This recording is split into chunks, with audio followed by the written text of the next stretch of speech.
గురువుగారు, నాకో సందేహం ఉంది.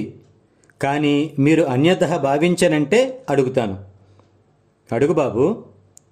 కొన్ని దశాబ్దాలుగా మీరు చేస్తున్న బోధలో ప్రతి ఒక్కరికి మంచి చేయండి, పుణ్యం సంపాదించండి అని చెబుతున్నారు కదా, అది తప్పు కదండి. తప్పు ఎలా అవుతుంది బాబు? మంచి చేస్తే పుణ్యమేగా వచ్చేది. నిజమే గురువుగారు, కానీ మంచి చేసి పుణ్యం సంపాదించినా, చెడు చేసి పాపం సంపాదించినా జన్మ తీసుకునే కదా అనుభవించాలి.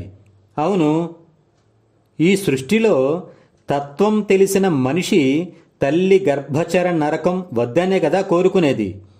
అవును, అందుకేగా మంచి చేసి పుణ్యం సంపాదించుకోమని చెబుతున్నా. సరిపోయింది గురువుగారు.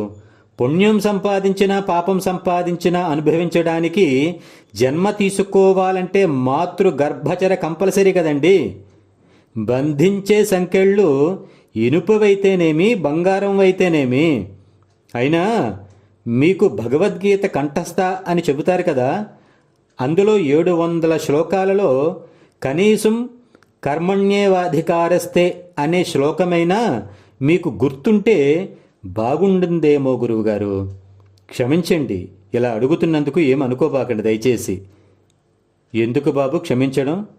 ధర్మ సూక్ష్మం గుర్తు చేసి నువ్వే నాకు గురువు అయ్యావు. దీర్ఘాయుష్మాన్ భవ. జై హింద్.